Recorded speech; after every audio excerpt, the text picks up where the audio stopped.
So before I begin with the my presentation, I would like to throw a question on just to sense like how many people are aware about demand aggregation, and to see like what do you think about or have you heard about the demand aggregation?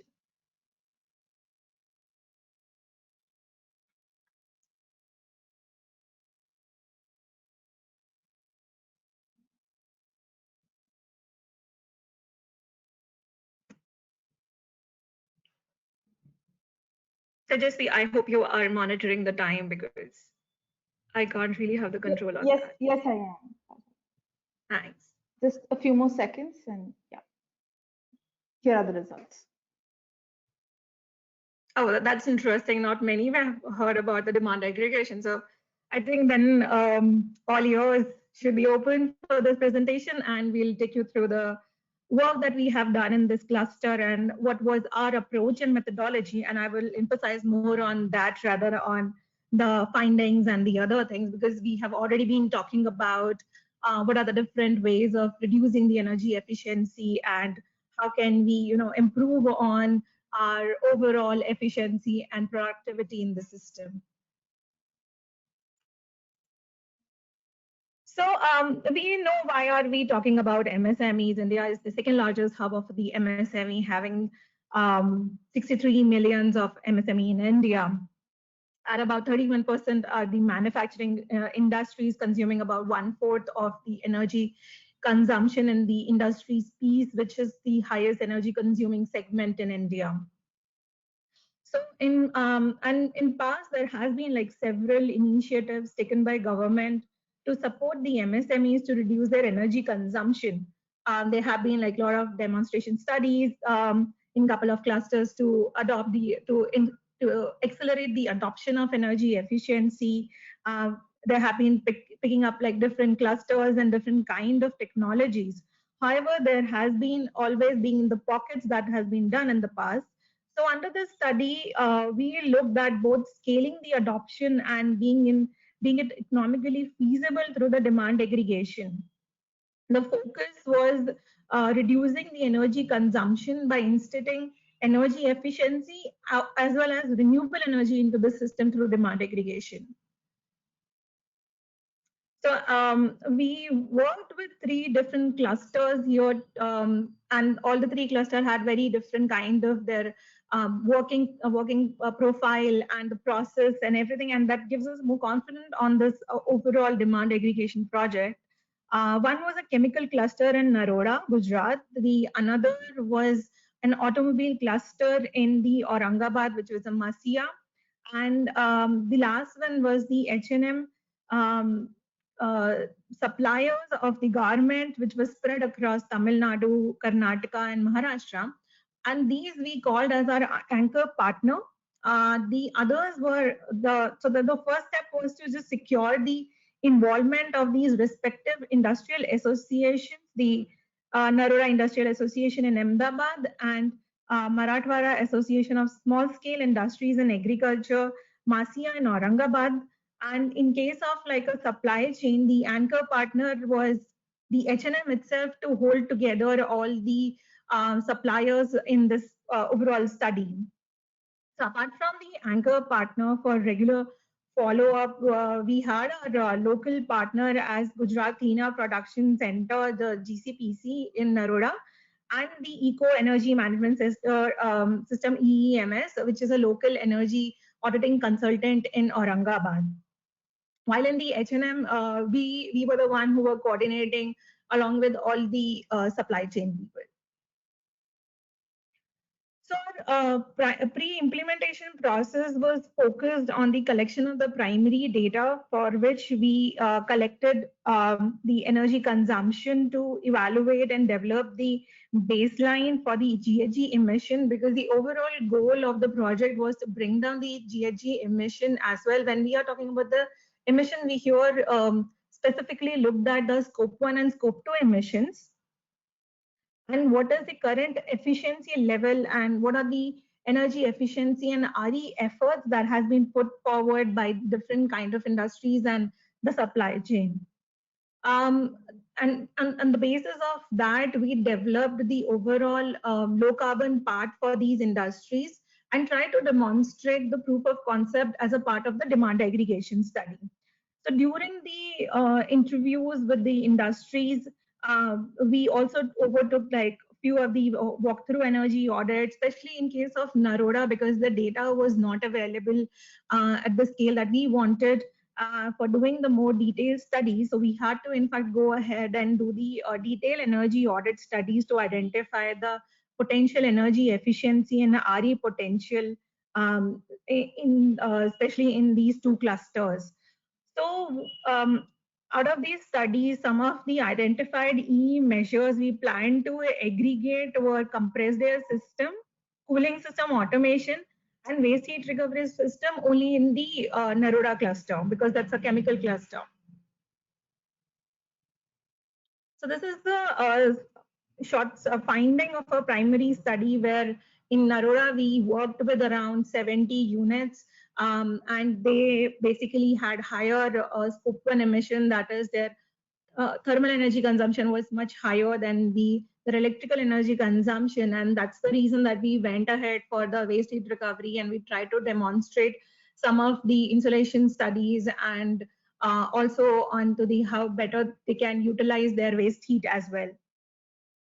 In case of the Marathwada, the Masia cluster, we work closely with 75 industries, but they're mostly the consumption was onto the electrical systems, and we focused on the compressed air systems and the cooling systems and we picked up all these systems because these are like common across all the other industries as well. And in case of the and similarly in case of supply chain also, because it's a garment industries, similar kind of the pattern was studied. And apart from the energy efficiency, we also find out like how much is the overall rooftop solar potential for different kind of industries and different kind of clusters as well. So while we did demonstrate some of the E interventions in Masia and Naroda, but the overall uptake of the aggregation was not very successful in case of both the clusters. However, in case of the H&M supply chain, because they had a common goal towards it, they were able to implement a lot of energy efficiency measures immediately after they got our report. So that this is something that we also observe, like they wanted somebody from the outside to make them aware. Sometimes they were aware about these few low hanging fruits that are there, but once they see it on the report and once they see it from the third party coming, it kind of verifies their own findings also, that makes them push towards installing all these activities which was already in the pipeline. So although the E interventions were very low in case of the adoption in Naroda and Masia, but we were able to demonstrate the solar rooftop study, and we were able to do the demonstration of the demand aggregation in case of the solar, which is the case study I'll take you forward ahead. But a couple of the reasons that we observed because of which the E could not take place was definitely one which we have already been talking about, the awareness about the equipments and also awareness on the different kind of technologies that are available. And the E sizing also varies from industries to industries, and the saving would be very varied. And plus, like when you see a solar system installed on your rooftop, you feel like there is a energy saving or there is something happening. But energy efficiency is like you cannot see it, so you feel I don't know how I should be going forward for it. And also, there aren't any strong policies on the E, and the M&E is also very difficult. In a couple of the cases, we also saw like when we were working in Masia, we were not able to find the compressor suppliers for the size that we were looking at. And the credit rating was another criteria that came forward while we were working with the E suppliers specifically, not in case of the RE, although. So yeah, I'll take you through the case study that we had done in Naroda and Masia on the solar rooftop. So currently we have seen like most of the industries in India procure the on-site solar rooftop solar PV system via individual contracts and do not harness the economies of scale. So this idea was to demonstrate the aggregation model and achieve the economies of scale. In this, the three key stakeholders in the process was the industrial association, the industries, who are the part of the industrial associations as well, the local consultant, and the vendor. So with the help of these, especially with the help of the industrial associations, the anchor partner and the local consultant, we were able to sensitize the industries till the procurement of the solar PV. We conducted multiple training sessions and capacity building workshops that helped in making the industries aware about what their findings are, what kind of a vendor there will be, how post implementation there will be the issues, and how can we overcome those issues. So during our preliminary study, we identified the potential for solar system, rooftop solar system separately in both the clusters, and separately we had the vendor um, discussions as well. So we actually set up a small working group comprising of basically the industries and senior industrial associations, so that there is a proper transparency in the whole process, and we get more confidence from the industries while selecting the vendors. So along with the industrial association, we developed the technical specification for the solar rooftop system, which was as per the MNRE guidelines as well. So the primary filtering for the criteria for the vendors was basically the evaluation in terms of the technology offerings, like what is the percentage of the efficiency for the inverter, what kind of a panels they are giving, and etc. And the secondary criteria for us was the what is the economics offering from these vendor in terms of like total life cycle of the total life cycle cost of the system and rate of returns. We calculated the ROI and IIR for the grid connected system, and we assisted them into finalizing the solar vendor through stakeholder consultation.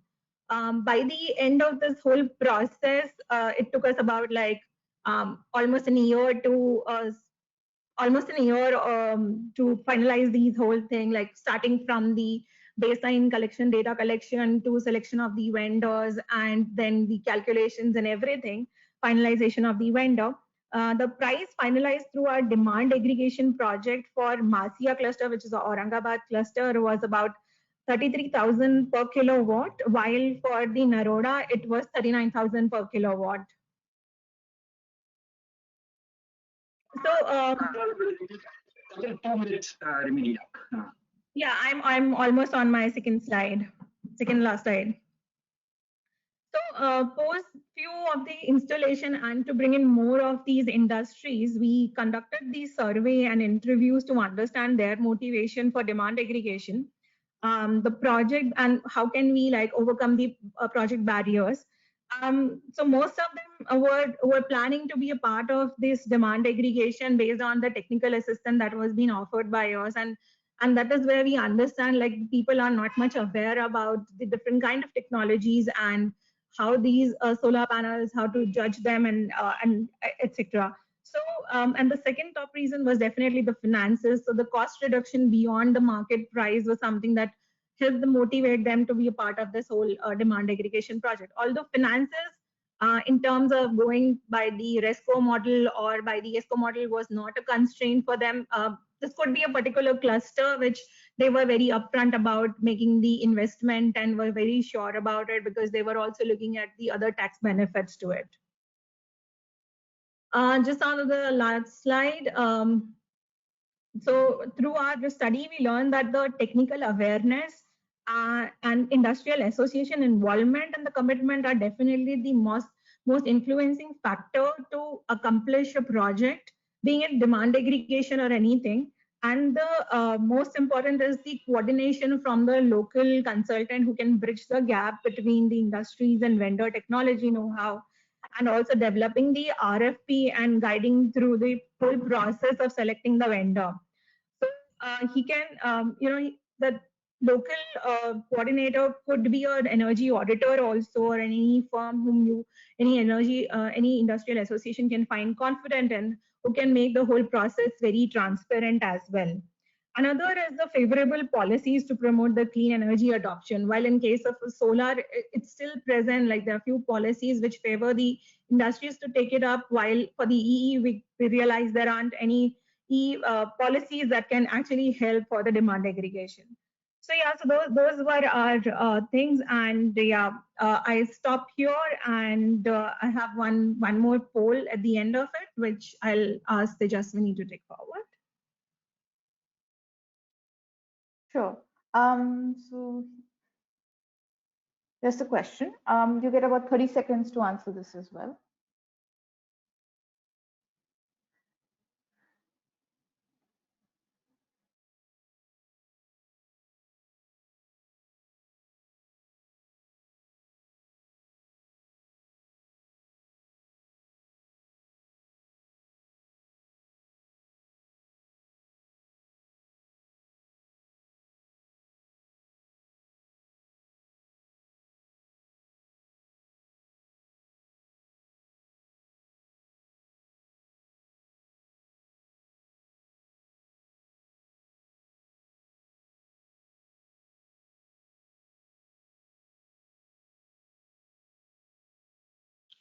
Kajal, would you like to go over the answers briefly?